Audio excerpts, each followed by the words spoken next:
বৃদ্ধ বাবাজি, দাড়িটা লম্বা, শরীরে গোশত নাই, ঢাকার শহরে রিক্সা চালায়। ওই বুড়া চাচা, এই বয়সে রিক্সা চালান কেন? ছেলে মেয়ে নাই নাকি? বলে হ্যাঁ। কি বলবো দুঃখের কথা, একটা ছেলে আমার, বড় করেছি কত কষ্ট করে, গামছা মাজায় বেঁধে বেঁধে মানুষের বাড়ি কাজ করে সন্তানটারে লেখাপড়া শিখেছি। ওই সন্তান কিছু দূর আগানের পরে বাবা মাকে ভুলিয়া এখন কোথায় থাকে জানি না। মাঝে মাঝে অনেকের কাছে শুনি বিয়া কইরা ঢাকার শহরে কোন জায়গায় থাকে, কত ঈদের রাত যায়।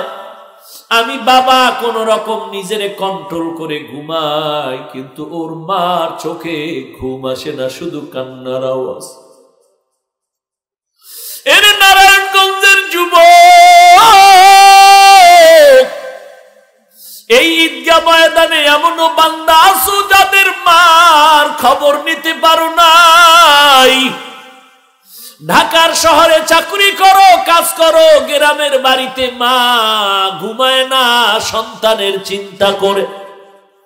এত বড় বড় ঘরে অনুষ্ঠান হয়, সবাইকে মা পাক করিয়া খানা দেয়, মা একটু ভালো খানা মুখে দেয় না তোমার চিন্তার কারণে। ও যুবক আল্লাহর গোলাম, ওই মা বাবাকে ছেড়ে যারা এই শহরে ঘুমাইতেছো, মা বাবাকে যারা কষ্ট দিতেছো, যেই মা তোমাকে আমাকে নিয়ে জীবনটা বিসর্জন দিয়েছেন, রাতের গভীরে আমি বড় অসুস্থ, বিছানায় পড়ে আছি, আমার আব্বাজান ঘুমায়, আমার ভাই বোনেরা ঘুমায়, রাতের অন্ধকারে তাকায় দেখি মা আমার ঘুমায় না। মা আমার মাথার কিনারায় বসে বসে আমাকে পাহারা দেয়। ও আম্মা তুমি কেন ঘুমাও না? মা চোখের পানি ছেড়ে বলে, সন্তান, আমি যদি তোরে অসুস্থ বিছানায় রেখে ঘুমায় যাই, আর তুই ঘুমের মধ্যে যদি হঠাৎ করে মা বলে ডাক দাও, আমি যদি জবাব দিতে না পারি, তোর থেকে আমি মায়ের কলিজায় কষ্ট পাবো অনেক বেশি। এরে নবীর উম্মতের দল, এমনও সন্তান এখানে আছো রে বাবা, যার মা দুনিয়াতেও নাই, বাবাও দুনিয়াতে নাই, ওই কবর থেকে দোয়ার অপেক্ষায় আছে রে সন্তান। ওই মা বাবাকে কষ্ট দিয়ে কপালে শান্তি পাবি না রে ভাই। ওই বৃদ্ধ লোকটা কান্না করে, সন্তান লেখাপড়ার মাঝে আমাদের ফালাইয়া চলে গেল, এখন কই থাকে জানি না। আমি যদিও কন্ট্রোল মাঝে মাঝে করি, কিন্তু ওর মায়ের খানা নাই, ঘুম নাই, শুধু কান্নার আওয়াজ। আর কান্না করে করে বালিশটা ভিজাইয়া ফেলেছে। কত ঈদের দিন চলে যায়, সবার মুখে হাসি, ওর মায়ের মুখে হাসি নাই। আমি বললাম, এই দুঃখে কি রিক্সা চালাইতেছেন? বলে না না, আরো দুঃখ, আমার দুটো মেয়ে আছে, বড় মেয়েটা বিবাহ দিয়েছি, মোটামুটি শান্তিতে জীবনযাপন করে, কিন্তু ছোট মেয়েটাকে বিবাহ দেওয়ার পর ওর জামাই ওকে বারবার মারধর করে, আর বলে টাকা লাগবে 50-1 লাখ টাকা। একবার মেয়েটাকে পাঠায় দিল, মায়ের কাছে এসে কান্না করে। আমি মেয়েটার হাত ধরিয়া জামাইকে বুঝাইয়া দিলাম। 1 সপ্তাহ পর আবার মেয়েটা বাড়িতে হাজির। মেয়েটা ওর মায়ের সামনে পিঠের জামা উঠায় কয়, দেখো মা, টাকার জন্য আমাকে বেত্রাঘাত করেছে। ওর মায়ের কান্না আমি সহ্য করতে পারি নাই। আমি বাধ্য হই আমার মেয়েটার শান্তির জীবনের জন্য আজ আমি ঢাকার শহরে রিক্সা নিয়ে নেমে গেল। ওই 50,000 টাকা জমা না করে আমি আমার মেয়ের মুখে হাসি ফুটাতে পারবো না। আমার মেয়ে নাকি রাখবেই না টাকা না দিলে। এরে যুবক, তোর এই জীবনের কি লাভ? মা বাবার চোখের পানি, শ্বশুর শাশুড়ির চোখের পানি ফালাইয়া তুই কই যাবি রে যুবক? কয়দিন আর শয়তানের প্ররোচনায় গুনাহের কাজ করবি রে ভাই? আর মা বাবাকে কষ্ট দিও না রে যুবক। আর এই যৌতুকের নামে হারাম খেও না রে যুবক। আল্লাহর কাছে হালাল রিজিকের দোয়া চাও। কত যুবক আইসা দোয়া চায়, হুজুর দোয়া করেন, চাকরি করতাম হারাম ভাবে ছেড়ে দিয়েছি, আর চাকরি হারাম ভাবে করব না, প্রয়োজনে না খেয়ে থাকবো। আছে না নাই? আল্লাহর কোরআনের ইলমের নূর সিনায় ঢুকাও রে যুবক। আজকে যদি মেয়ের বাবা চিন্তা করত এমন একটা জামাইয়ের কাছে আমার মেয়েটা দিব যার মধ্যে কিছু না থাকলেও কোরআন পাওয়া যাবে। আবার সন্তানের বাবা যদি চিন্তা করত আমার ছেলেটাকে আমি এমন একটা মেয়ে বিয়া দিয়া ঘরে আনতে চাই, যা কিছু পাই আর না পাই অন্তত মেয়েটা যেন কোরআন পড়নেওয়ালা হয়। তাহলে ছেলেও যদি কোরআন পড়নেওয়ালা হতো, মেয়েটাও যদি কোরআন পড়নেওয়ালা হতো, ওই ঘরে স্বামী আর স্ত্রী কোনোদিন ঝগড়া থাকতো না। শ্বশুর শাশুড়িকে কেউ বাজে কথা বলে কষ্ট দিতে পারত না। আল্লাহর কোরআন যেই ঘরের মধ্যে আছে, রহমতের ফেরেশতা ওই ঘর পাহারা দেয়। এ যুবক, আমি আজকে পায়ে হাত রেখে বলি রে ভাই, যারা বিবাহ করতে পারেন নাই আল্লাহর কাছে মুনাজাতে দোয়া করবেন, আল্লাহ যদি আমার কপালে বিবাহ লিখে থাকেন রে আল্লাহ, এমন একটা মেয়ে আমার স্ত্রী রূপে দাও যার মধ্যে কিছু না থাকলেও কোরআনের আলো পাওয়া যাবে। আল্লাহ তাআলা বলেন, আমি পরীক্ষা করার জন্য তোমাকে পাঠাইলাম। কিসের পরীক্ষা?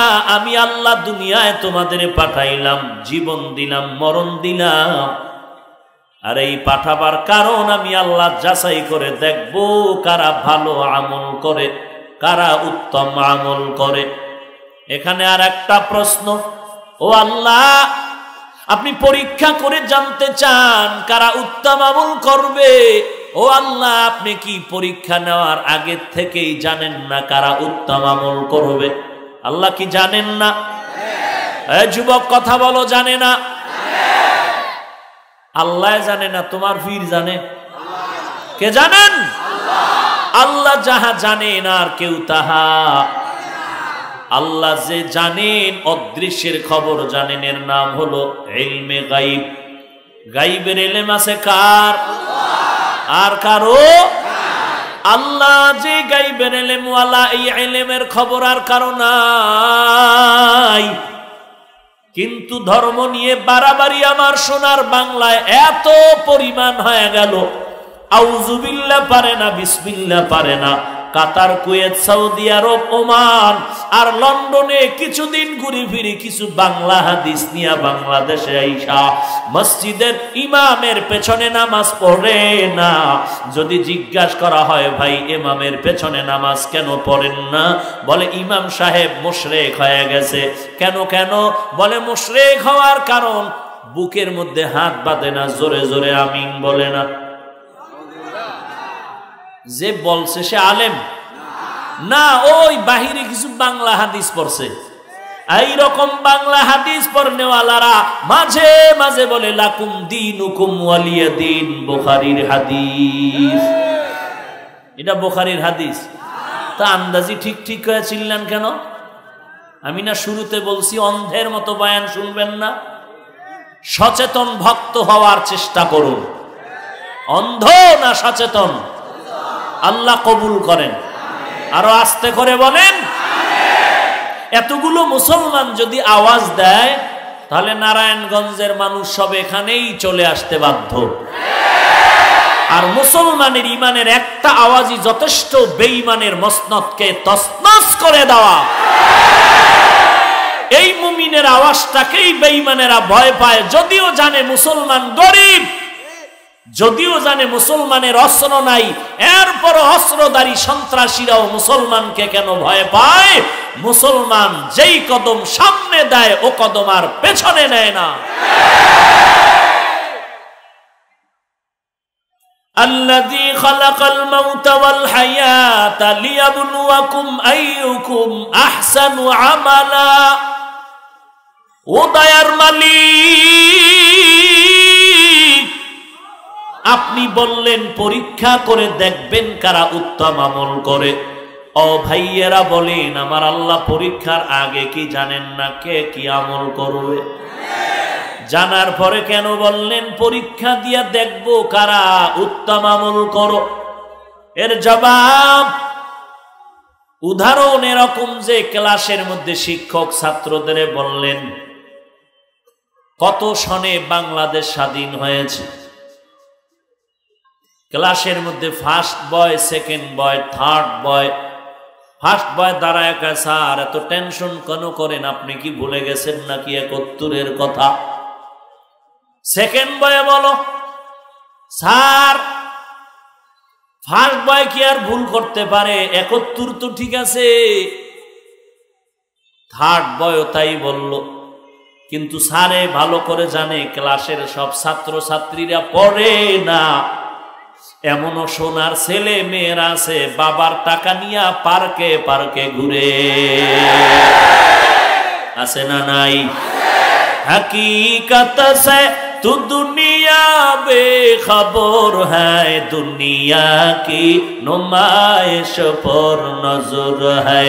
नमी गुयम के आज दुनिया जुदा बाश, बाहर कारे के बाशी बा खुदा बाश। স্যার ভালো করে জানি এদের যদি পরীক্ষা দিতে দেই ঘোড়ার ডিম ছাড়া কিছুই পায় না। স্যার বলে, এই গুরুন্নাডি শুধু বাজে আড্ডা দাও, লেখাপড়া নাই। বল দেশ স্বাধীন হয়েছে কত সনে? চোর হইলেও তো চালাক, বাঙালি মূর্খ হলেও বড় চালাক। এত বড় চালাক, এদের চালাকির সামনে সৌদি আরব পর্যন্ত হার মানতে বাধ্য। বাঙালি যদিও গরিব, এরপরও বাঙালিরে ভয় পায়, কারণ এরা যদি হজের ভিসা নিয়ে যায় আর ফেরত আসে না। আর এরা কম্পিউটারে খুঁজে পায় না কোন সিপাহে পাহাড়ে ঢুকছে। এর নাম বাঙালি। আল্লাহ সব ভাইকে হেদায়াত দান করুন। ভাইয়েরা আমার, ক্লাসে লেখাপড়া করে না, শুধু ঘুরে কয়, স্যার কি যেন টেনশন করতেছেন? বলে স্বাধীন হয়েছে কত সনে? বলে স্যার আপনি না জানলে তো আমাকেই বলবেন। আপনি যে ভুলে গেছেন এটা তো ভাবি নাই। আপনার কি বুঝে আসে না, জানা নাই যে 71 সনে? তোরা কেমনে কইলি? কয় বুদ্ধির কি অভাব? চিন্তা করে দেখলাম first boy, second boy, third বয় যা বলেছে ওদের সাথে আমগো তাল মিলাতে হবে। ওদেরটাও যদি হয় আমগোটাও হবে, ওদেরটা না হইলে আমগোটাও হবে না। স্যার জানে একই জবাব সবাই দিয়েছে, কিন্তু নাম্বার দিতে গেলে ইনসাফের নাম্বার সবাই সমান পাবে না। এখন যদি ইনসাফের নাম্বার দিতে গিয়া ফার্স্ট বয়কে দেয় 95, সেকেন্ড বয়কে দেয় 90, থার্ড বয় 85, আর ওই পার্কের ঘুরনেওয়ালা সদস্যদের যদি ঘোড়ার ডিম দেয় জাগাত আন্দোলন শুরু হয়ে যাবে। এই স্যারের তাড়াতাড়ি সরায় দাও, না হয় পুষ্কুনিতে চুবানি হবে। কথা হয় না? তাড়াতাড়ি সরাও। স্যার বলে দরকার নাই, যেহেতু আমি নাম্বার হাকিকতে আসল নাম্বার দিলে তোরা আন্দোলনমুখী হয়ে যাবি, কারণ তোদের মধ্যে আদব নাই। অথচ মাদ্রাসার একটা নুরানির সন্তান, ছোট বাচ্চার দিকে তাকায় দেখো এই সন্তানটা কেমন আদবওয়ালা সন্তান। একটা অপরিচিত মুরব্বী দেখলেও সামনে বসে না, জুতা আগায় দেয়। এই আদবের কারণে ছোট বাচ্চা মুরব্বীদের দোয়া পায় আর ব্রেন খুলে যায়। আর আমার সোনামণি স্কুল কলেজের ছোট ছোট বাচ্চারা স্কুলে গিয়ে যে আদব শিখবে দূরের কথা, ঘরের মধ্যেই আদবের কোনো ভালাই নাই। কেমন আদর? বলে যা শিখাচ্ছে এটা মডেলিং, এটার নাম দিছি কিছু বললেই বলে ফ্রি মাইন্ড, ডোন্ট মাইন্ড। স্বামী আর স্ত্রী একে অপরকে নাম ধরে ডাক দেয়, এই হৃদয়। স্ত্রী স্বামীকে ডাকে, হৃদয় কথা শুনে যাও। আবার স্বামীও স্ত্রীকে নাম ধরে ডাকে, এই বেবি কথা শুনে যাও। এইভাবে নাম ধরে ধরে ডাকে। ফ্রি মাইন্ডে এইভাবে নাম ধরে ডাকতেছে। সন্তান মা বাবার থেকে আদব শিখবে। ইমাম গজালি বিশ্ববরেণ্য দার্শনিক এবং বড় বুজুর্গ, তিনি বলেন, ও দুনিয়ার মানুষ, প্রত্যেকটা সন্তানের জন্য আব্বা আম্মা হলো প্রথম শিক্ষক। এই মা বাবায় যা শিখাইবা সন্তান তাই শিখবে। সন্তান আস্তে আস্তে তাকায় দেখে একে অপরকে নাম ধরে ডাকে হৃদয় আর বেবি। সন্তান নাম ধরে ডাকে হৃদয়, তাড়াতাড়ি টাকা দিয়া যাও। মায়ের নাম ধরে ডাকে বেবি, গোসল করায়া দাও। দুজন একদিন টেনশনে পড়ে গেল। এই হালাত যদি বাহিরের মানুষ দেখতে পায়, কথা ছাড়া জুতা মেলাবে, মান সম্মান নষ্ট হয়ে যাবে। উকিল বাবায় কই? এবার উকিল বাবায় বুদ্ধি করে কয়, একদিন আর দুদিন না, টানা 40 দিন পর্যন্ত একটা কোর্স করা লাগবে। বলে কি কোর্স? বলে সন্তানটারে মাঝখানে বসায়া, বাবায় পার্শ্বে আর মা আর এক পার্শ্বে, এইভাবে একজনে আর একজনকে আব্বু আর আম্মু বলে ডাকবা। তুমি আব্বু, তুমি আব্বু, তুমি আব্বু, এইভাবে ডাকো। আবার স্বামী ও স্ত্রীকে বলো আম্মু, এভাবে ডাকো। এরকম মোটামুটি 40 দিনের একটা কোর্স যদি করতে পারো, সন্তান হয়তো আব্বু আম্মু ডাকা শিখবে, না হয় শিখবে না। এরে নবীর উম্মতের দল ফ্রি মাইন্ড আর ডোন্ট মাইন্ড করে করে ইসলামের ক্ষতি করার চেষ্টা করিও না রে মুসলমান। চেয়ার টেবিলে খানা খাওয়া সুন্নাত? হ্যাঁ কি ভাই, খান কেন? বলে ডোন্ট মাইন্ড। সুন্নতের 12টা বাজাইবা আর বলবা ডোন্ট মাইন্ড। ওই যে আমেরিকার ডব্লিউ বুশে জুতা খাইয়া সাংবাদিকদের প্রশ্নের জবাবে বলছিল, সাংবাদিকরা বলেছিলেন জুতা খাওয়ার পরে আপনার কি হালাত? বলে আমি কিচ্ছু মনে করিনি, এটা গণতান্ত্রিক অধিকার। কেসা বেহায়া, এটা কি আর কপালে লেখা থাকে? লিকুল্লি শাইইন জিনাতুন ফিল ওয়ারা ওয়া জিনাতুল মারই তামামিল আদাবি আজ খোদা কা হি মে তৌফিকে আদব বে আদব মাহরুম গাশত আজ ফজলে রা। মোনাজাত দিয়া যাবেন না আগেই যাবেন? আহা, কত রাত্র গল্প করে গুনাহ করে কাটাইলেন, আর কোরআনের জন্য একটু রাতের সময় কাটাবেন, সহ্য করা যাচ্ছে না। পারবেন না ইনশাআল্লাহ? হাত দেখাইয়েন না। 40 বছর বহু ধোকা দিছেন হাত দেখাইয়া। দিল থেকে কথা বলবেন, আসমানে কবুল হয়ে যাবে। কথা ঠিক না? আল্লাহ সব ভাইকে কবুল করেন। নিজেরা উঠবেন না, কাউকে উঠতেও দিবেন না। আল্লাহ সবাইকে দোয়া করে যাওয়ার তৌফিক দান করেন। তাহলে শিক্ষক বললেন, ছাত্ররা আমি যদি নাম্বার দেই আসল নাম্বার হাকিকতে, তাহলে তোমরা আন্দোলন করবার দরকার নাই। পরীক্ষার হলে যাও, 3টা পরীক্ষা দাও। পরীক্ষা দিয়া তুমি নিজেই নির্ণয় করো কত নাম্বার পাওয়ার যোগ্যতা তোমার আছে।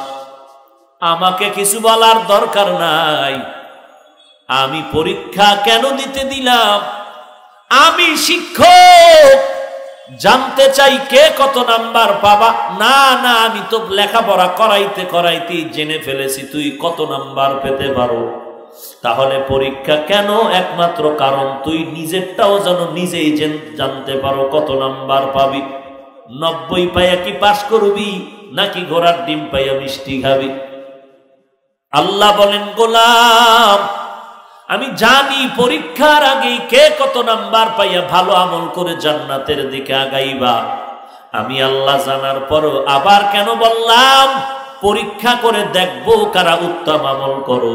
মূলত আমি আল্লাহ দেখার জন্য পরীক্ষা না, আমলের পরীক্ষাই হলো তুমি উম্মত জানো নিজেই দেখতে পারো জান্নাতে যাবা না জাহান্নামে যাবে। তুমি জান্নাতি না জাহান্নামী তোমার আমলের পরীক্ষা দিয়ে তুমি নিজেরটা নিজেই নির্ণয় করো। এরে নবীর উম্মতের দল, তাহলে আমলের পরীক্ষার জন্য আল্লাহ জমিনের মধ্যে আমাদেরকে পাঠিয়েছেন কে? কিসের জন্য? ঘুরার ফেরার জন্য? আল্লাহ বলেন যত কারণে আমি তোমাদেরকে পাঠাইলাম এর মধ্যে একটা কারণ হলো আমলের পরীক্ষা। আমি আল্লাহ দেখতে চাই কারা উত্তম আমল করো। আমার কাছে নাই, আমি দেখব ভালো আমল, যেই আমলটার দ্বারা বান্দা তোর সাথে আমার নূরের পর্দা ভেদ করিয়া যেন মোলাকাত হতে পারে। আল্লাহ দেখবেন বেশি আমল নাকি ভালো আমল? ঘুমাইতেছেন? আল্লাহ দেখবেন বেশি আমল নাকি ভালো আমল? বেশি আমলের দাম নাই, ভালো আমলের দাম। বেশি আমল না ভালো আমলের দাম? এইবার একদল বলবেন হুজুর আপনাকে ধন্যবাদ কেমনে দেই, এই বয়ানটা আর শুনিয়া না শুনিয়া যদি বাড়ি যাই আমার জীবন সার্থক হয়ে যাবে। ভালো আমল করব, বেশি আমলের দরকার নাই। এত নামাজ কেন, এত রোজা কেন, এত দাড়ি কেন, এত টুপি কেন? আর বেদাতি ভণ্ডরা তো এই কথাই বলে নামাজের মতো নামাজ একবার পড়লেই হয়। নামাজ পড়ো মুসল্লি, নামাজের কি রাখো ডর, যেই নামাজে জান্নাত পাবি সেই নামাজ কোথায় তোমার? হুজুর আপনাকে ধন্যবাদ, বেশি আমল লাগবে না, এই কথা তো সব হুজুরেরা কয় না, আপনি তো আজকে বললেন। তাহলে আমরা তো মোটামুটি মাঝে মাঝে মসজিদে যাই, মাঝে মাঝে যাই না। আমরা মোটামুটি অল্প আমল করি, মোটামুটি অল্প বেশি আমল করি না। তাহলে আমরা যে মাঝে মাঝে বলি নামাজ পুরাপুরি না পড়লেও দিল পরিষ্কার, আমগো কথাই তো ঠিক। হ্যাঁ, এরে নবীর উম্মতের দল, তুমি আমল যা করো হতে হবে ভালো। বেশি আমল তুমি যদি নাও করো করতে হবে ভালো। তবে কোন দিনের নামাজ ভালো তোমারও জানা নাই, আমারও জানা নাই। কোন দিনের তেলাওয়াত আল্লাহর কাছে ভালো বলে কবুল হবে আপনারও জানা নাই, আমারও জানা নাই। তেলাওয়াত করাও নেক আমল, রোজা রাখাটাও আল্লাহর নেক আমল, সব নেক আমল, কিন্তু কোন আমলটা ভালো বলে কবুল হবে জানা নাই। আজকের নামাজ কবুল হবে কিনা জানি না, আজকের তেলাওয়াত কবুল হবে কিনা জানি না। এই জন্য মুফাসসিরিনে কেরাম বলেন যেহেতু আমার আমল কোনটা ভালো আমার জানা নাই, ধরার মতো কায়দা নাই, অতএব আমল চালাইয়া যাও, চালাইয়া যাও, বন্ধ করিও না। এক সময় যদি জীবনের তোমার সব আমল থেকে একটা আমল যদি আল্লাহর জন্য কবুল হয়ে যায় ভালো বলে, তোমার জিন্দেগীর 50 বছরের নামাজ লাগবে না, তোমার একদিনের একটা সিজদা জান্নাতে পৌঁছায় দিবে। ভাইরা আমার, তো ভালো আমল করার জন্যই তো প্রতিদিন আমল চালু রাখতে হবে। একদিন না একদিন আমল যদি একটা ভালো হয়েই যায়, একটা আমল নাজাতের দরজা খুলে দিবে। বেশি আমল না ভালো আমল? বলেন। আহা, আজকে আমলের বিরুদ্ধে বয়ান চলতেছে। কিসের বিরুদ্ধে? আমলের বয়ান, আমলের বিরুদ্ধে বয়ান। এমন বয়ান চলে বেশি নফলে ইবাদত লাগবে না, এমন বয়ান চলতেছে বেশি সুন্নাত লাগবে না। এরে নবীর উম্মতের দল, মানুষ নামাজ তো পড়তেই চায় না, মানুষ সুন্নাত তো মানতেই চায় না। এর মধ্যে যদি আবার ঘর পোড়ার ক্ষেত্রে আলু পোড়া দেওয়া হয়, নামাজ তেমন লাগবে না। বলে এমনি তো নাচনেওয়ালা বুড়ি বাঙালি, আরো যদি পায় ঢোলের বাড়ি। বাঙালি তো আমল থেকে বাঁচতে চায়, নাচতে চায়। বাঙালি তো আমলবিহীন, এমনি নাচনেওয়ালা বুড়ি, আরো যদি পেয়ে যায় ঢোলের বাড়ি। আমল, অথচ আমাকে জবাব দাও রে মুসলমান, সাহাবায়ে কেরামদের মতো বলো আমলওয়ালা কেউ আছে? সাহাবায়ে কেরামদের মধ্যে 10 জন সাহাবা জান্নাতের অগ্রিম সুসংবাদ পেয়েছেন দুনিয়ায়। এরপরও দেখেন তাদের ইশরাক বন্ধ নাই, তাহাজ্জুদ বন্ধ নাই, চাষ্ট বন্ধ নাই। সাহাবায়ে কেরাম জান্নাতের টিকিট পেয়ে যদি এত আমল করতে পারেন, তাদের মতো ব্যস্ত তো আপনারা কেউ না। তারা এত বড় আলেম, এত বড় মুহাদ্দিস, এত বড় মুফাসসির হওয়ার পরেও জিহাদও বন্ধ নাই, ঘুমানো বন্ধ নাই, রাতের বেলা কান্নার ইবাদত বন্ধ নাই, সন্তানের হক আদায় বন্ধ নাই, স্ত্রীর হক আদায় করা বন্ধ নাই, আবার আল্লাহর দরবারে সারা রাতের কান্নাও বন্ধ নাই। নবীর সুন্নতের আমল যদি বা খালি বলেন লাগে না, লাগে না, লাগে না, তো রসুলের রেখে যাওয়া সুন্নতের আমল কি হিন্দু ভাইয়েরা করবে? খ্রিস্টানেরা করবে? কারা করবে? কোন মুসলমান? ও ভাই, বাংলাদেশি মুসলমান? আর কোন মুসলমান না? না সারা দুনিয়ার? শুধু আপনারা ব্যতীত? আপনাকেও কি আমল লাগবে? সুন্নত লাগবে? আপনি ব্রাশ করতেছেন, ব্রাশ, আপনাকে গালি দেওয়ার কোনো রাস্তা খোলা, হিংসাও করা যাবে না। তার মানে কি মেসওয়াক করতেই হবে না এমন?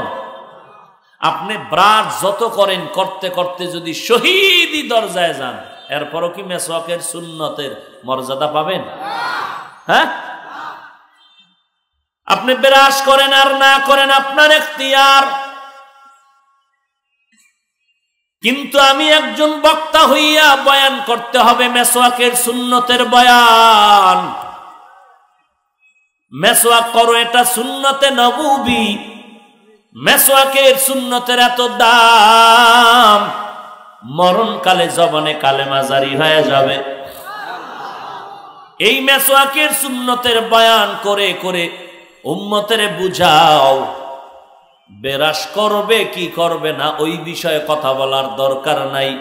কারো দিলের মধ্যে যদি প্রশ্ন জাগে, হাফিজ ভাই বেরাস করা হালাল না হারাম, তখন আমি বলতে হবে, ভাইজান এই মজলিসটা ফতুয়া দেওয়ার প্যান্ডেল না, এখানে আমলের বয়ান করার প্যান্ডেল। ফতুয়া যদি জানতে চাও, কোনো বক্তাকে প্রশ্ন করিও না, আলেম ওলামার মাদ্রাসায় কাগজে প্রশ্ন করো। আর মাদ্রাসার মুফতি সাহেবরা কিতাবের পৃষ্ঠা নাম্বার দিয়া দিয়া তোমার হালাল হারামের জবাব দিয়া দিবে। এটা কি ফতুয়ার স্টাইল? অতএব বক্তাদেরকে ওয়াজের স্টেজে এই সমস্ত প্রশ্ন করাটাও উচিত নয়। আপনার ফতুয়া জানতে হলে মুফতিয়ানে কেরামরা বসে আছেন, প্রত্যেক এলাকায় মাদ্রাসা আছে, মসজিদের ইমাম মুফতি সাহেব আছেন, তার থেকে আপনি লিখিত ফতুয়া নিয়ে যান। কিন্তু এখানে সব ধরনের লোক বসে আছেন আমার ফতুয়া শোনার জন্য নয়, এখানে মৌলিক কিছু বিষয় আলোচনা হবে, জাহান্নাম থেকে উম্মত কিভাবে বাঁচতে পারে। আর জাহান্নাম থেকে বাঁচানোর জন্যই হবে সুন্নতের বয়ান, আমলের বয়ান। আজকে কিন্তু ওয়াজের স্টেজে ফতুয়া দেওয়ার কারণেই বেশি বিতর্ক শুরু হয়েছে। কথা বলেন না কেন? ওয়াজের স্টেজ হলো আমলের বয়ানের স্টেজ। ওয়াজের প্যান্ডেলে চলবে আমলের বয়ান, সুন্নতের বয়ান। মানুষ যেন টুপি ছাড়া লোকটা বসে টুপিওয়ালা হয়ে যায়, আল্লাহর বান্দা নবীর সুন্নতের পোশাক পরে না, এমন বয়ান দিতে হবে যেন নিজের ইচ্ছায় নবীর সুন্নতের পোশাক পরার আগ্রহ বাড়ে। কথা ঠিক না? এখানে কোনটা হালাল কোনটা হারাম এই সমস্ত বিতর্কিত ফতুয়া দেওয়ার স্টেজ ওয়াজের প্যান্ডেল না। যখনই যেই জিনিস যেখানে বলা দরকার না ওই জিনিস ওই জায়গায় বললেই ফিতনা বেড়ে যায়, ফিতনা বেড়ে যায়। প্রত্যেক মাদ্রাসায় মুফতিয়ানে কেরামরা আছেন, মসজিদে বড় বড় মুফতি সাহেবরা আছেন, তাদের থেকে ফতুয়া জেনে নেন। কিন্তু পাবলিকও একেবারে বাঙালি, তো এর ভিতরে তো ঝামেলা আছে। একটু প্রশ্ন করলে মনে করে আমগো হুজুরে আমগো লাইনে একটা ফতুয়া দেখ, আর অন্য লাইনের ওয়ালার একটু বাস খেয়ে যাক। বুঝেন নাই? আমি এখানে বয়ান করতেছি সুন্নতের, ফট করে কাগজে একজনে প্রশ্ন করলো নবী নূরের তৈরি না মাটির তৈরি? আছে না নেই? এই প্রশ্নটা সমাজে বিতর্ক না আছে? আছে না নাই? তুমি এই প্রশ্ন আমাকে কেন করো? এই প্রশ্ন মুফতিয়ানে কেরামদেরকে লিখিত করো, তারা কিতাবের বরাত দিয়া, পৃষ্ঠা নাম্বার দিয়া, খণ্ড নাম্বার দিয়া দিয়া তোমাকে ফতুয়া দিয়া দিবেন। এই হাদিস অনুযায়ী অমুক অমুক মুফতিদের বড় বড় আল্লামা মুজতাহিদ ইমামগণের রায় অনুযায়ী এই ফতোয়া। এখানে বলে কেন পেছ লাগাও? উদ্দেশ্য তোমার ভালো না। যিনি প্রশ্ন করেছেন তার উদ্দেশ্য, এই জায়গায় তো এই প্রশ্ন করার প্রয়োজন হয় না, কোনো দরকার নাই, এটা পেছ লাগানো। এই জন্য কি আর বলবো, কিছু বলার নাই। আমাদের ছোট হয়ে থাকতে হবে আর জনগণকে মাথার মুকুট মনে করে চলতে হবে। না হয় আমারে গালি দিবে, না হয় আমার ইজ্জত নিয়ে টানাটানি করবে। দেখেন, আমি সেদিন কোন মাহফিলে বলেছি, আপনারা জানেন, সবার চোখ কান খোলা। আমার এলেম নাই, আমল নাই। আমি সব সময় বলি আমার দুইটা পুঁজি আছে, আল্লাহ ওয়ালাদের নেক নজর আর পিতামাতার চোখের পানির দোয়া, আর কিছু আমার নাই। আমি এ নিয়ে উম্মতের মাঝে কিছু কথা বলি, মোহাব্বতের নজরে দিল খুলে। আমার বিরুদ্ধে কত অপপ্রচার, কুমিল্লা গিয়ে দেখতেছি আমার বিরুদ্ধে পোস্টার ছাপায়া দেওয়ালে দেওয়ালে লাগানো। বরিশাল থেকে টেলিফোন করেছে, আমার বিরুদ্ধে পোস্টারিং করা হয়েছে। আমার বিরুদ্ধে অপপ্রচারের একটা রাস্তা মনে হয় বাদ নাই। ভিডিও করে করে করে করে ইজ্জত নষ্ট কিভাবে হয় এর অপচেষ্টা কম করে নাই আমার প্রিয় বন্ধুগণেরা। করে নাই? আমি আমার চরিত্র নিয়ে, আমার বিবাহ সম্পদ নিয়ে, আমার সন্তানাদি নিয়ে, আমার মাদ্রাসা নিয়ে এমন একটা লাইন বাদ নাই যেখানে আঘাত করেনি। কিন্তু আমি আজও পর্যন্ত ঠোঁটে কষ্টেপ লাগাইয়া, ধৈর্যের কষ্টেপ লাগিয়ে বসে আছি। আজও পর্যন্ত মাইকের সামনে এই বিষয়ে যথেষ্ট পরিমাণ একটা কথা আমি নাম নিয়ে কাউকে বলিনি। বলেছি? বলিনি। কারণ অপপ্রচারকারীদের অপপ্রচারের জবাব না দিয়ে চুপ থাকাও একটা জবাব, চুপ থাকাও একটা জবাব। কিন্তু ইসলামের উপরে, ইমানের উপরে যখন কোনোভাবে ইশারা ইঙ্গিতে যদি কেউ আঘাত করতে চায়, তখন কথা কেন বললাম? কোন ব্যক্তি স্বার্থে আঘাত করার জন্য আমি জবান খুলিনি। আমি জবান খুলেছি উম্মতকে জাহান্নাম থেকে বাঁচানোর জন্য। যে উম্মতেরা তো সুন্নত মানতেই চায় না, এর মধ্যে যদি আমি বলি সুন্নত লাগবে না, তো উম্মত তো সুন্নতের আগ্রহ হারিয়ে ফেলবে।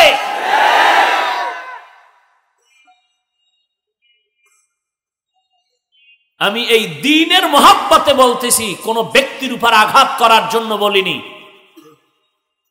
এরপরও যাও বলি, কারণ নাম নিয়ে বলি। বলেন, তুমি কেন ইডারে তাফসীর করে করে তুমি একদিক ডানে, একবার বামে, একবার পেছনে, একবার সামনে ইঙ্গিত করো, আর খামোখা তুমি কবিরা গুনাহ করতেছো? কি লাভ তোমার? ওই যে শুরুতে বলেছিলাম যে যার গোড়ায় গন্ডগোল যদি হয়ে যায়, ঘরের থেকে যদি আদবের শিক্ষা না পায় সে কোনোদিন আদবওয়ালা সহাশয় হতে পারে না। নারায়ণগঞ্জের যুবক ভাইদেরকে আবারও বলছি, আমি নারায়ণগঞ্জের এখন বাসিন্দা। ফতুল্লা থানা নারায়ণগঞ্জ না? ওখানে তো আমি বাড়িও করেছি আলহামদুলিল্লাহ, মাদ্রাসাও স্থায়ী হয়েছে, নিজস্ব জায়গায় হয়ে গেছে, বাড়ি নিজস্ব জায়গায়। তাহলে আমি আপনাদেরই ভাই, কথা ঠিক না? তো আমার যদি কোনো ভুল থাকে ধরিয়ে দেন, আমাকে ধরিয়ে দেন। উম্মতের মাঝে বিভ্রান্ত ছড়ায় লাভ কি? লাভ থাকলে করতেন, লাভ তো নাই। বরং এই কাদা ছড়াছড়ির দ্বারা উম্মতের দ্বীনের বড় ক্ষতি হয়ে যাচ্ছে, কথা ঠিক কিনা বলেন? আল্লাহ সবাইকে হেদায়াত দান করুন, আমাকেও আল্লাহ হেদায়াত দান করুন। অনেক কষ্ট হচ্ছে আপনাদের, আর একটু সামনে আগাবো। আল্লাহ সবাইকে কবুল করেন। আল্লাযী খালাকাল মাউতা ওয়াল হায়াতা লিয়াবলুয়াকুম আইয়ুকুম আহসানু আমালা। আপনাদের থেকে জানতে চাই, এতক্ষণ আলোচনার দ্বারা কি বুঝছেন? আমল লাগবে কি লাগবে না? লাগবে। কিয়ামতের দিন একদল মুমিনেরা কলিজা পুড়িয়া আফসোস করবে, কপাল বড় খারাপ। নিম্ন জান্নাত পেয়ে আফসোস করবে, ভিআইপি জান্নাত কেন পেলাম না। নবীজির পাশে যারা জান্নাতে আছে তাদের কপাল পজিশন কত ভালো। তখন তাদের বলা হবে তোমরা আফসোস করো কেন? তারা এত পরিমাণ পজিশনে যাওয়ার পেছনে আছে আমল। কি আছে? আমল সে জিंदगी बनती है, जन्नत भी जहन्नम भी, ये खाके फितरत में न नूरी है न नारी। বলেন আমাকে, বেশি আমলের দাম নাকি ভালো আমলের দাম? ভালো আমল কোনটা বুঝার কোন উপায়? এই জন্য আমল প্রতিদিন করতে হবে, সব সময় চালু রাখতে হবে। কোন দিন লেগে যায়? যদি লেগে যায় 10 টাকায় কত লাখ? হ্যাঁ, যদি লেগে যায় 10 টাকায় 40 লাখ। কিন্তু বাঙালি বুঝলো না কার কপালে লাগলো, না বুঝেই নিল, কিন্তু লেগে গেল যারা বিক্রি করে তাদের কপাল। আল্লাহ সবাইকে হেদায়াতের দৌলত দান করেন। এইবার সাহাবায়ে কেরামদের থেকে একটি বর্ণনা আমি শোনাবো, ভালো আমল চিনার কিছু উপায় আছে। পয়গম্বরের সাহাবী মুআয ইবনে জাবাল রাদিয়াল্লাহু তাআলা আনহু লিখেছেন, ও নবীর উম্মতের দল, ভালো আমলের দাম কোনটা? ভালো আমল বুঝার উপায় নাও। ভালো আমল বুঝার জন্য তোমার 4টা গুণের দরকার আছে। কয়টা গুণ? কয়টা গুণ? 4 গুণের দ্বারা প্রমাণ হবে যে আমলের মধ্যে 4 গুণ পাবেন, ওই গুণটা, ওই আমলটা হবে ভালো। আর আমলটা ভালো হওয়াই মানে জান্নাতের টিকিট রেডি। ভালো আমলের জন্য কয় গুণ? বলেন বলেন। উঠা বসা করলে হাত দুইটা উড়ায়া যখন মোনাজাত দিয়া ভালামু, তখন কানলেও কিন্তু মোনাজাতের কান্নাই হবে, আর বয়ানের কান্না হবে না। মোনাজাত দিয়া ফালামু, তাহলে উঠা বসা বন্ধ করেন।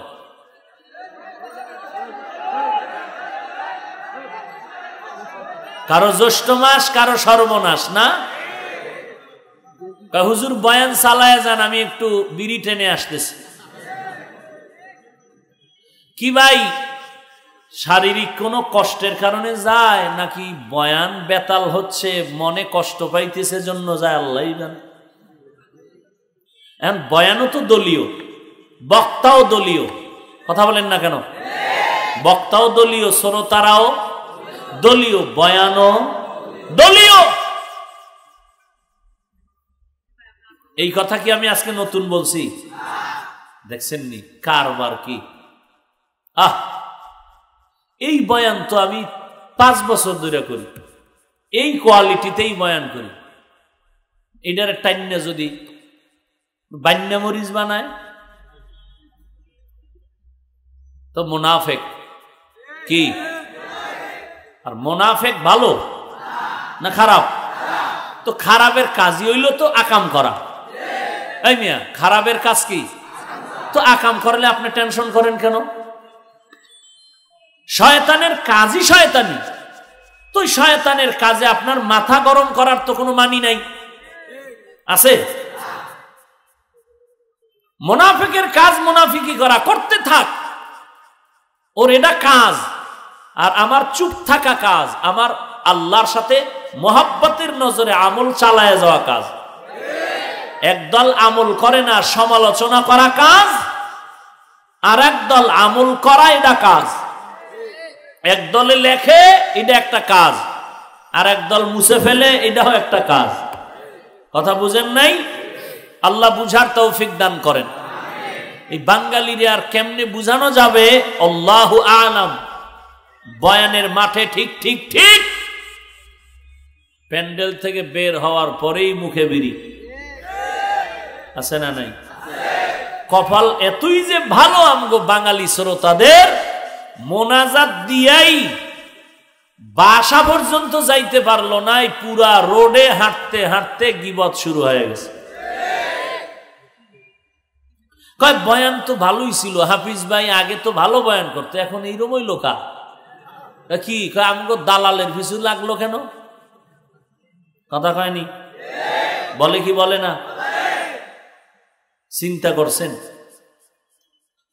আল্লাহ সব ভাইকে হেদায়াত দান করেন। হেদায়াত বড় একটা দৌলত, বড় দামি একটি দৌলত। বেশি আমল না ভালো আমল? ভালো আমলের জন্য কয় গুণ? বলবো 4 গুণ। 1 নাম্বার গুণের নাম ইলম। বলেন 1 নাম্বার গুণের নাম ইলমেরা ইজাজু করদান বেহিসাব খলকেরা দাদান জওয়াবে বাসওয়াব। আল্লাহর নবীর সাহাবী মুআয ইবনে জাবাল বলেন, ভালো আমলের বড় দাম। এই ভালো আমল কেমনে বুঝবো? বলে যে আমলের মধ্যে 4 গুণ পাওয়া যাবে। 1 নাম্বার গুণের নাম হবে ইলম। কোন ইলম? বলে ইলমে নবুবী, কোরআন হাদিসের ইলমের নাম। নামাজ পড়া যেমন ফরজ, নামাজের নিয়ম পদ্ধতি জানাটাও তেমন ফরজ। নিয়ম না জানলে পড়লে হবে? একজনের নবীর আশেক তো, টাটকা আশেক, নামাজে দাঁড়ায় আল্লাহু আকবার, আল্লাহুম্মা সাল্লি আলা মুহাম্মদ ওয়া আলা আলি মুহাম্মদ। নবীর আশেক তো, দরুদ আগে টান মারছে, যেটা আগে শেষ করে লই। কথা বুঝেন নাই? ওই এক বেটা কর্মচারী, কাজের লোক আছে না, মাটি কাটে, রাস্তা বানায়, তো এগো 3 বেলা ফাঁকে ফাঁকে নাস্তা খাওন। তো বাড়ির মালিক কয়, এই এদিকে, তোরা যেই ফাঁকে ফাঁকে খাইতে গেলে আমার সময় লস হয়, এখন এই খানা সব একসাথে খাবি। তো একবার খানা দিছে, কয় এটা সকালের নাস্তা, এটা খাইলে 5 মিনিট বই আবার আনছে এটা দুপুরের। ওরা খাইতে আছে, কারণ যারা মাটি কাটে এগো তো খাওয়ান বুঝেন না। আমরা 3 দিনে যা খাই, ওরা বিসমিল্লাহ ছাড়া একটা নেই। আর বাঙালি তো খাউয়ামা আছে, নফসে খাউয়ামা ভেতরে, খাইতে না পারলেও তবারক হয়ে কি কিলাকিলি, মসজিদ আলাদা করে ফেলে। তবারকের বাড়ি প্যাকেট কম পাইলো কেন? তোর মসজিদে আর আসুন না, আমরা আলাদা মসজিদ করব, আছে না নাই? এই তবারক কি কিলাকিলি। তো তবারক রে মোবারক বানায় ফেলায় টানাটানি করে। এবার রাত্রের খানা, দুপুরেরটা শেষ, ওরাও খাইতেছে, আবার এবার রাত্রেরটা দিছে, এই রাত্রের খানা, পুরা খানা কি শেষ। খানা খাওয়ার পরে কয় এবার কাজ কর। কয় না, শোনেন, বুদ্ধি খেলে আপনার আছে, আমগো নাই। কি কয়? আমরা রাতের খানার পরে ঘুমাই, এটা আমগো নিয়ম। অতএব আমগো বালিশ দেন, নাইলে বাড়ি গেলাম।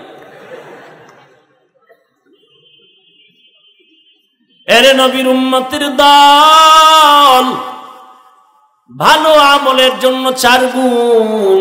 1 নম্বর গুণের নাম হলো ইলম। ইলম কোরআন সুন্নাহর ইলমের নাম। এই ইলম অর্জন করার জন্য পন্থা হলো 2টা। একটা হলো ব্যক্তি, 2 নাম্বার হলো কিতাব। ওস্তাদও লাগবে, কিতাবও লাগবে। খেয়াল করেন, ওস্তাদও লাগবে। তুলনামূলক কিতাব থেকে ওস্তাদ বড় দামি। অনেক সময় কিতাব লাগে না, ওস্তাদ মুখস্থ পড়ায়া দেয়। দেয়নি? তাহলে দামি কি কিতাব না ওস্তাদ? তুলনামূলক কিতাব থেকে ওস্তাদ দামি। তাহলে ব্যক্তি দামি কিতাব তুলনায়। অথচ এই সমাজের মধ্যে যদি কেউ বলে আমরা ব্যক্তি মানি না, তাদেরকে ভণ্ড বলতে আর টেনশন নাই। বলে আমরা কোনো ব্যক্তি মানি না। আরে ভাই, ব্যক্তি মানবা না মানি, ব্যক্তি তো নির্ধারণ করে দিয়েছেন আল্লাহ।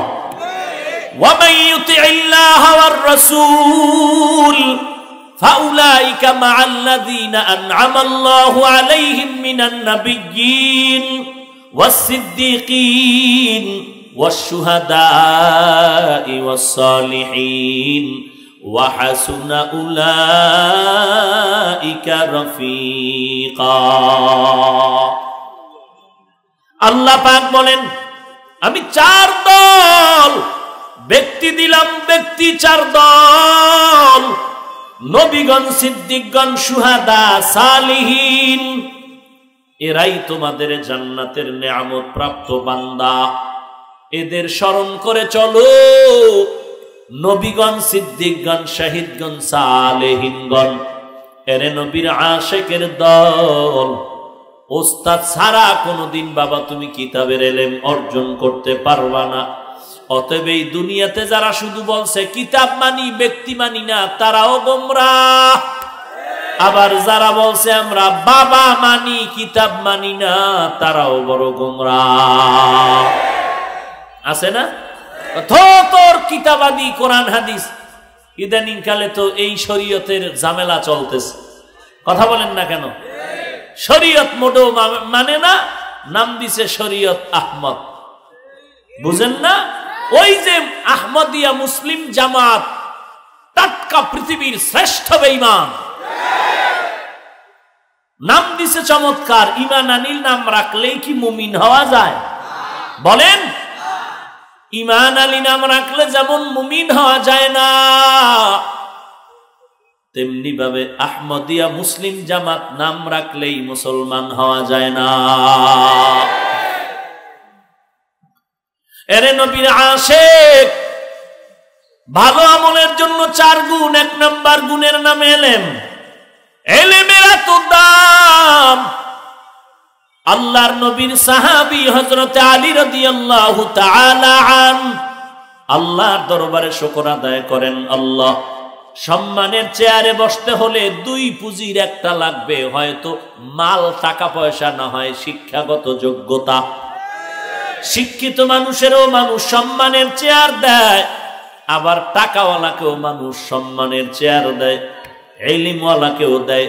হযরত আলী আল্লাহর দরবারে ইলমে ওহী পাইয়া শুকর আদায় করেন, আল্লাহ তুমি আমগো মাল সম্পদ দাও নাই, তুমি আমাদের ইলম দান করেছো, তোমার শুকর। রাজিনা কিস মাতাল জাব্বার ফিনা লানা ইলমুন ওয়ালিল আ'দাই মালু ফাইন্নাল মালা ইয়াফনি আন কারিবিন ওয়া ইন্নাল ইলমা বাকিন লা ইয়াজালু। হযরত আলী ইলম পেয়ে শুকর, টাকা পেয়ে শুকর আদায় করে না। ইলমের এত দাম, কারণ টাকাওয়ালার টাকা আজ আছে, কাল থাকবে না। ইলমওয়ালার ইলম সিনায় ঢুকবে, কখনো বিদায় হবে না। হবে? এই ছাত্র ভাই, তবে প্রাসঙ্গিক ক্রমে কথাটা বলি, 1 মিনিটে শুনো। টাকাওয়ালার টাকা আজ আছে, কাল থাকবে না, সত্য কথা। এলেমওয়ালার এলেম সিনায় ডুববে, বিদায় হবে না। তবে হ্যাঁ, শিক্ষিত সন্তান, তুমি যেই লেখাপড়া করে বিদ্যা অর্জন করেছো, এইটাও কখনো কখনো তোমার সিনার থেকে সরে যাবে যদি তুমি বিদ্যার সাথে, এলেমের সাথে অথবা শিক্ষকের সাথে বেয়াদবি করো। ওই ছাত্র ভাই, আল্লাহর ওয়াস্তে বলছি, জীবনে একটা অক্ষরও যদি তোমাকে কেউ শিক্ষা দিয়ে থাকেন, কখনো তার পিছু লেগো না, আন্দোলন করিও না, তোমার জীবনটা বরবাদ হয়ে যাবে।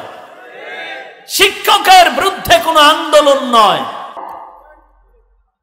যুবক ভাই, তো ইলমের এত দাম। হযরত আলী বলেন, টাকা পেয়ে খুশি না, কারণ টাকাওয়ালার টাকা আজ আছে কাল থাকবে না, ইলমওয়ালার ইলম সিনায় ঢুকবে, কখনো বিদায় নিবে না।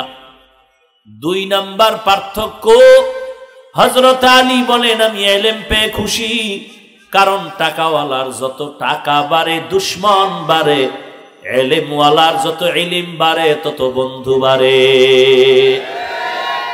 বাড়ে না? টাকাওয়ালার কেমন দুশমন? নিজের কলিজার টুকরা সন্তান পর্যন্ত দুশমন। বাবায় বৃদ্ধ হয়ে গেছে, ইমাম সাহেবের কয়, কোন জালালি খতম কেন পড়ো না, বাবায় তাড়াতাড়ি মরে যাবে। কারণ এই বাবার কারণে মনের মতো চলতে ফিরতে পারি না। স্ত্রী পর্যন্ত স্বামীর মরণ কামনা করে। এই জন্যই বললাম, টাকাওয়ালার টাকা বাড়ে ততই দুশমন বেড়ে যায়, আর ইলমওয়ালার ইলম বাড়ে তত বন্ধু বেড়ে যায়। টাকাওয়ালার যত বয়স বাড়ে তত ঘৃণা বেড়ে যায়, আর ইলমওয়ালার যত বয়স বাড়ে তত সম্মান বেড়ে যায়। দেখছেন নি হাটহাজারীর হুজুরের কত বয়স, এরপরও বড় বড় আলেমরা জুতা টানার জন্য লাইনে থাকে। এটা অসম্মান নাকি সম্মান? কিসের সম্মান? টাকা কিসের? ইলমে রা'জাজ করদান বেহিসাব, খলকে রাদাদান জওয়াবে বাসওয়াব। এরে নবীর আশিক উম্মতের দল, কোরআন হাদিসের ইলমের এত দাম। আজকে এই ময়দানটার এত দাম কেন? বলে কোরআনের আলোচনা হয় এজন্য ময়দানটার এত দাম। বলে কত দাম? বলে এই ময়দানে বসা মাত্র সকলের গুনাহ মাফ হয়ে গেল। এরে নবীর আশিকের দল, এই নারায়ণগঞ্জ এত বিল্ডিং আছে, একটা বিল্ডিং এর এত দাম নাই কোরআনওয়ালা মাদ্রাসার ঘরের যেই দাম। এরে নবীর উম্মতের দল, কোরআনওয়ালা আলেমের এত দাম, কোরআনওয়ালা হাফেজের এত দাম।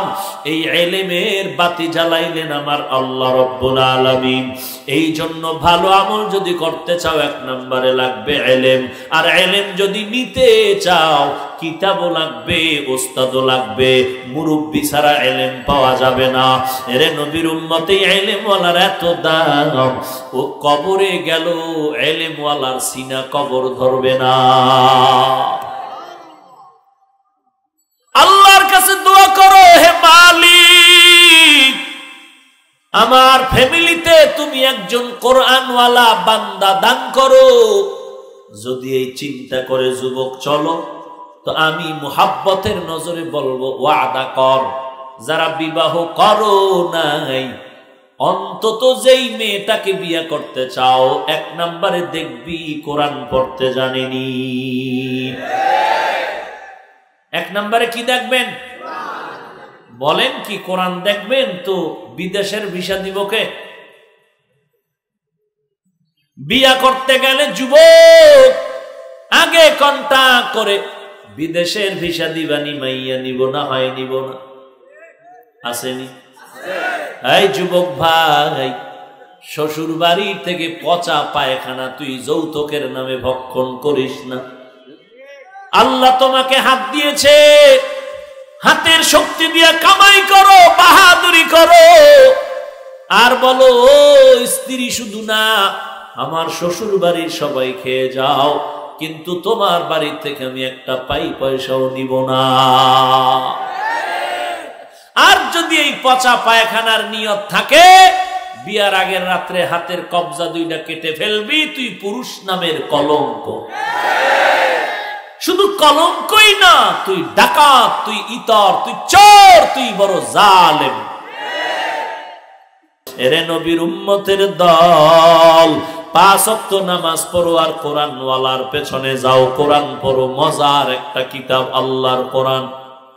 আমার দেশের ছোট ছোট ছেলেরা বাহিরের দেশে গিয়া শুধু কোরআন পড়ে 1 নাম্বার পুরস্কার নিয়ে আসতেছে। ওই কোরআন আজ মুসলমানের ঘরে যদি না থাকে, বলো কারা কোরআন পড়বে? স্কুলে পড়ো বাধা নাই, কলেজে পড়ো বাধা নাই, ভার্সিটিতে পড়ো বাধা নাই, তবে আমগো ইমানের দিলের তামান্না, তোমরা প্রত্যেকটা ক্লাসে ক্লাসে কোরআনের 1টা ঘন্টা দাও। তোমাদের শিক্ষকদের জানায় দাও, কলেজ কর্তৃপক্ষকে যদি বলো, স্যার আমরা তো মুসলমানের সন্তান, আমাদের সাবজেক্ট ওয়ারি ক্লাসের ফাঁকে 1টা ক্লাস দেন শুধু আল্লাহর কোরআন শিখার জন্য। এটা তোমার দাবি তুমি জানাইতে থাকো, আর যতদিন দাবিটা পূরণ হবে না ততদিন পর্যন্ত মসজিদের একজন ইমামের কাছে গিয়া ফজরের নামাজের পরে 1 ঘন্টা, যদি সময় না থাকে ঘুমের আগে এশার পরে 1টা ঘন্টা সময় দিয়ে কোরআন শিখো। 2-3 মাসের বেশি লাগবে না কোরআন শিখার জন্য। আল্লাহর কোরআন এত মজার যে কোরআনের তেলাওয়াত শুনে বেঈমানেরা কালেমা পড়ে। আজকে সেই কোরআন আপনি মুসলমান কেন পারবেন না? আপনার সব পারার সুযোগ থাকে, সব সাবজেক্ট ওয়ারি পড়ার সুযোগ থাকে, আল্লাহর কোরআন শিখার সুযোগ থাকবে না, এটা মুসলমান বলতে পারে না। অনুরোধ করে বলছি রে যুবক, আমি একটু আগেও বলেছি, আপনার কবরে আপনি যাবেন, আমার কবরে আমি যাব। আপনার প্রশ্নের জবাব আপনি দিবেন, আমার জবাব আমি দিব। তবে অনুনয় বিনয় করে বলছি, আল্লাহর কোরআন মিথ্যা না, নবীর কথা মিথ্যা না রে ভাই। 1 জাররা পরিমাণ গুনাহ নিয়ে যদি কবরে যাও, ওই কবর হবে ভয়ঙ্কর জাহান্নামের গর্ত। পয়গম্বরের কথা। এরে যুবক, চোখ দুইটা বন্ধ করে 1টা মিনিট বালিশে মাথা লাগাইয়া বাতি যখন নিবাইয়া দাও, একটু মনের প্রশ্ন করিও যে ঘুমাইতেছি, ঘুমের ঘরেও তো কত মানুষের মরণ হয়। আমি যদি মরি আমার উপায় কি হবে? আমি যদি মরে যাই, সকালবেলা মা ডেকে ডেকে বলবে বাবা ওঠ। যখন দেখবে ডাকের সারায় মায়ের কলিজায় খবর হয়ে যাবে। দরজা ধাক্কা দিয়া বডির মধ্যে হাত দিয়া দেখবে পুরো বডিটা শক্ত বরফের মতো ঠান্ডা। মা চিৎকার দিয়া বলবে কে আছো, কোথায়? আমার সন্তান দুনিয়াতে নাই। কেউ যাবে ইমাম সাহেবকে খবর দিতে জানাজার জন্য, কেউ যাবে বাঁশবাগানে কবর খনন করার জন্য। এমন একটা জায়গায় তোমাকে আমাকে কবর দিবে। এত আদরের মা যে আমাকে সারা রাত পাহারা দেয়, সেই মাও আর 2 দিন কান্নার পরে কান্না থাকবে না। এমন একটা বাঁশবাগানে রেখে আসবে যেখানে দিনের বেলা যাইতেও ভয় লাগে, সাপ বিচ্ছুর গর্তর জায়গা বাঁশবাগান। ওই জায়গায় রেখে আসবে রে যুবক। আর মা বাবা কেউ আমার সঙ্গে যাবে না। আমি এখন কবরে বড় একা। এই ধ্যান করে করে সব আল্লাহওয়ালারা কান্না করেছেন, কবরে আমি একা কেমনে থাকবো? এই চিন্তায় সাহাবায়ে কেরামের কান্নার আওয়াজ। ও ভাই, তুমি কবরের চিন্তা করে মরণের চিন্তা করো। কয়দিন আর হায়াত তোমার? তোমার আমার জীবনের প্রথম ইতিহাস, খেলার মাঠে কত বন্ধু ছিল, আজকে অনেকেই নাই। মনে পড়লে দুঃখ, কলিজা ভেঙে যায়, চোখের পানি ধরে রাখতে পারি না। ওই জীবনের খেলার কথা মনে পড়লেই যেন কেমন মাথা গরম হয়ে যায়। লেখাপড়ার টেবিলে কত বন্ধু নিয়ে আড্ডা করেছিলাম, আজ অনেকেই নাই। ও যুবক, তুমিও যে কয়েকদিন বাঁচবা গ্যারান্টি নেই। এখানে বর্ষ ঘর পর্যন্ত যাওয়ার গ্যারান্টি নাই। এক জায়গায় বয়ানে শুনলাম, এক জায়গায় গেলাম, বলে বয়ানে আসার পথে একদল যুবক রাস্তায় অ্যাক্সিডেন্ট হয়ে মরে গেল। আর এক জায়গায় খবর পেলাম বয়ান থেকে বাড়ি যাওয়ার সময় মোনাজাতের পরে রাস্তায় অ্যাক্সিডেন্ট হয়ে মারা গেল একদল যুবক। এইভাবে কোনো না কোনো কারণে অকারণে চলে যেতে হবে। কিন্তু কি নিয়ে কবরে যাইতেছো, কি রেখে দুনিয়াতে যাইতেছো, হিসাব মিলাও। ওই কবরের প্রশ্ন কিন্তু তিনটা। এক নম্বরে রবের পরিচয় দাও, ধর্মের পরিচয় দাও, রাহমাতুল লিল আলামিনের পরিচয় দাও। যারা দুনিয়াতে রবের সাথে সম্পর্ক আছে তারা বলবে রব্বি আল্লাহ, আমার রব আল্লাহ। যারা দুনিয়াতেই ইসলাম মেনে চলেছে তারা জবাব দিবে দীনিয়াল ইসলাম, আমার ধর্ম হলো ইসলাম। যারা দুনিয়ার হায়াতে নবীর সুন্নাত মেনে চলেছে তারা বলবে, ওই ব্যক্তিকে বলবে হুয়া মুহাম্মদ সাল্লাল্লাহু আলাইহি ওয়া আলিহি ওয়াসাল্লাম। আর যারা দুনিয়াতে রবের সাথে সম্পর্ক করে নাই, ইসলাম মানে নাই, সুন্নতের মালা গলায় লাগায় নাই, ওরা কবরে তিনটা প্রশ্নের জবাবে বলবে হা হা লা আদরি, হা হা লা আদরি, হা হা লা আদরি। বড় আফসুস, বড় আফসুস, আমি কিছুই জানি না, কিছুই জানি না। আল্লাহ তাআলার ওয়ার্ডার হয়ে যাবে, ও ফেরেশতা ওই কবরকে আদেশ করো, ওই কবরের মাটি দুপার্শ্ব থেকে চাপ দাও। নবী বলেন ওই কবরের মাটির চাপে পাজরের হাড় চুরমার হয়ে যাবে। একটা নয়, দুটো নয়, কবরের মধ্যে 70 থেকে 99টা সাপ চলে আসবে। এই কথা মিথ্যা মনে করিস না রে যুবক ভাই। আজকে পায়ে ধরে ধরে বলি নামাজ পড়ো, তুমি পড়তেই চাও না।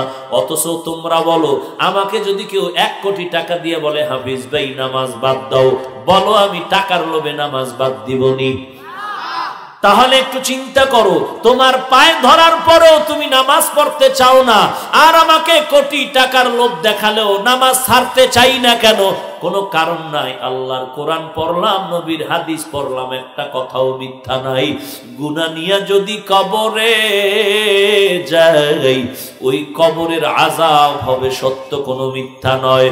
ওই কবরের মাটির চাপ আর জাহান্নামের আগুন।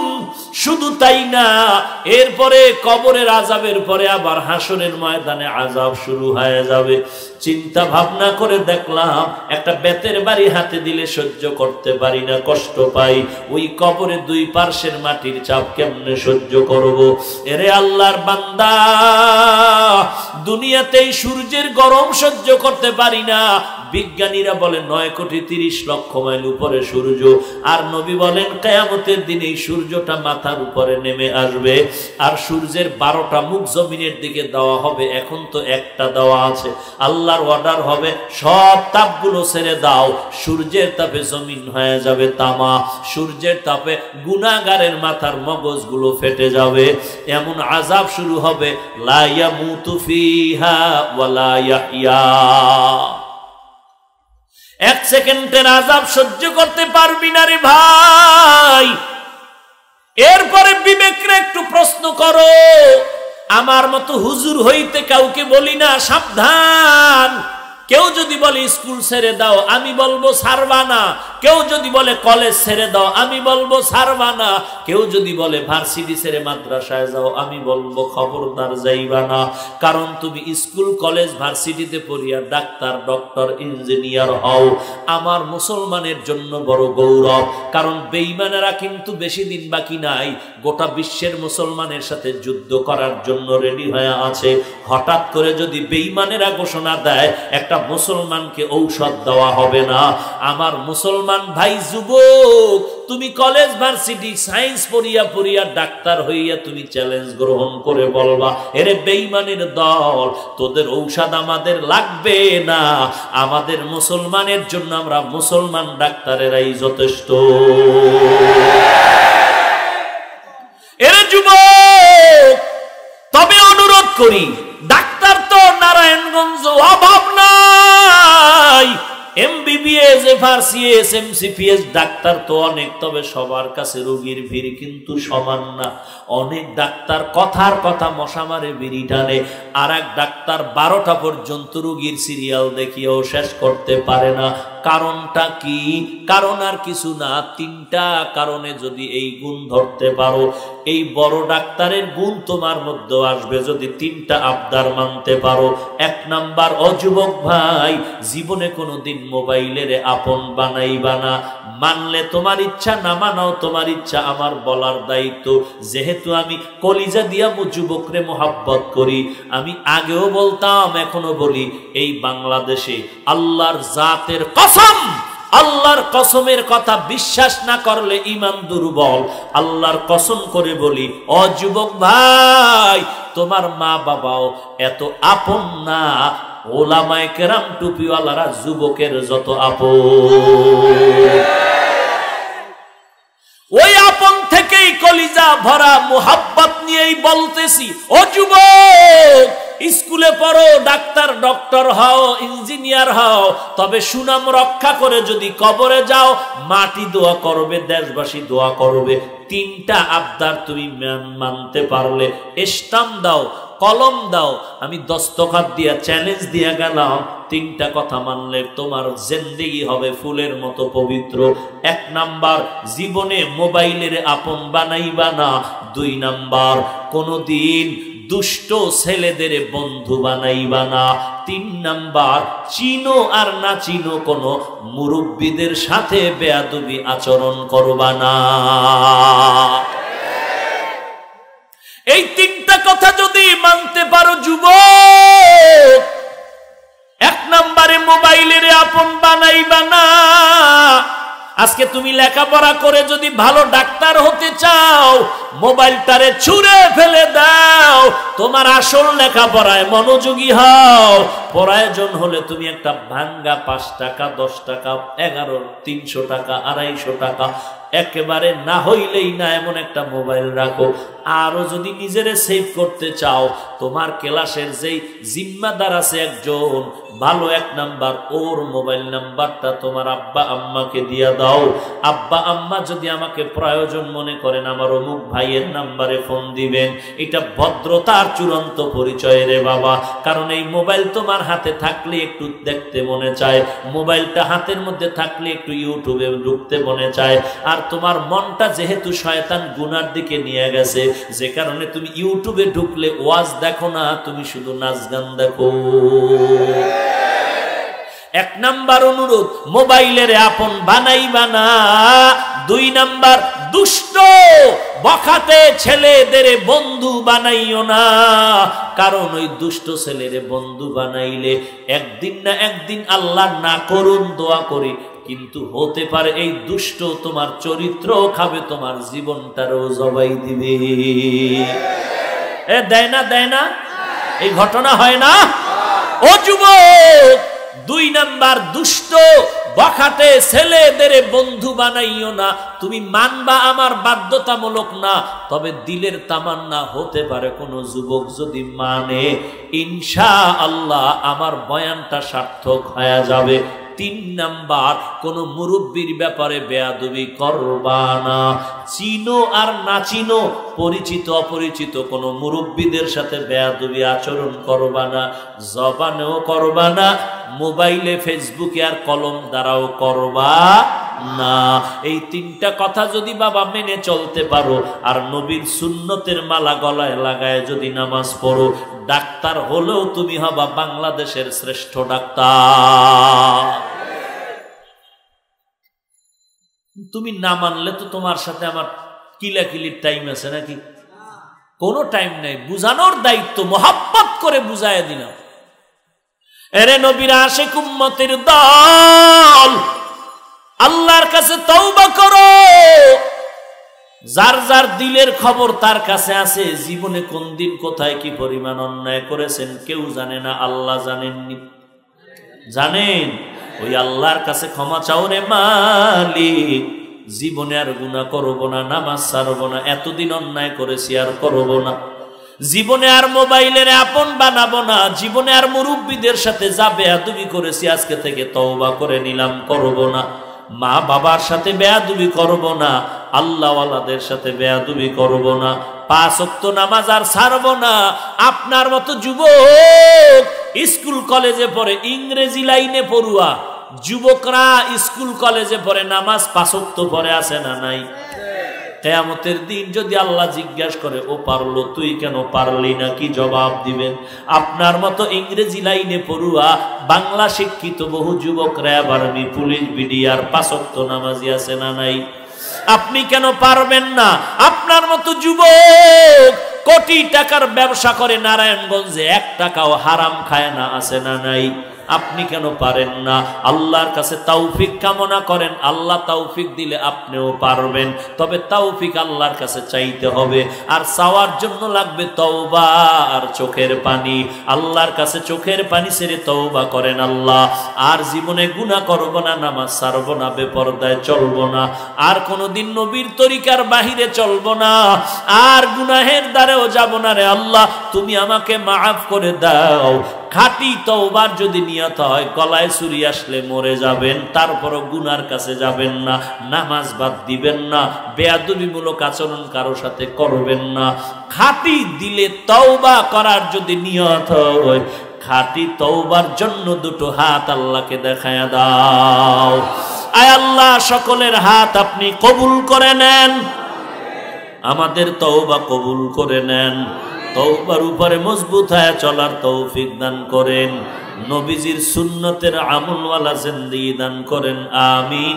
আলহামদুলিল্লাহি রাব্বিল আলামিন, ওয়াসসালাতু ওয়াসসালামু আলা সাইয়্যিদিল আমবিয়া ওয়াল মুরসালিন ওয়া আলা আলিহি ওয়া আসহাবিহি আজমাইন।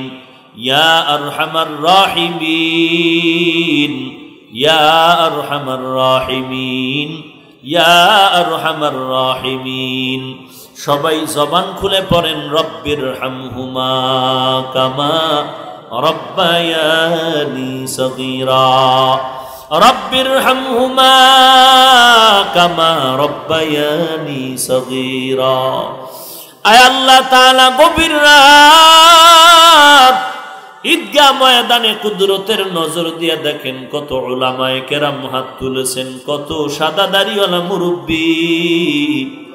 আয় আল্লাহ, কত ব্যবসায়ী, কত চাকুরিজীবী, কত ছাত্র ভাই, কত যুবক ভাই, কত তালিবুল ইলমরা হাত তুলেছে, পর্দার আড়ালের কত মা বোনেরা হাত তুলেছেন। আয় আল্লাহ, দীর্ঘ টাইম বসারও জায়গা পায় না, দাঁড়ায়া দাঁড়ায়া বয়ান শুনছে। আয় আল্লাহ, টাকা চায় না, বাড়ি চায় না, জাহান্নাম থেকে মুক্তি চাই। মেহেরবানি করে আমাদের সবার জিন্দেগির সব গুনাহগুলো মাফ করে দেন আল্লাহ। মাহফিল নাজাতের জরিয়া বানায়া দেন, আয়োজনকারীদের কবুল করে নেন।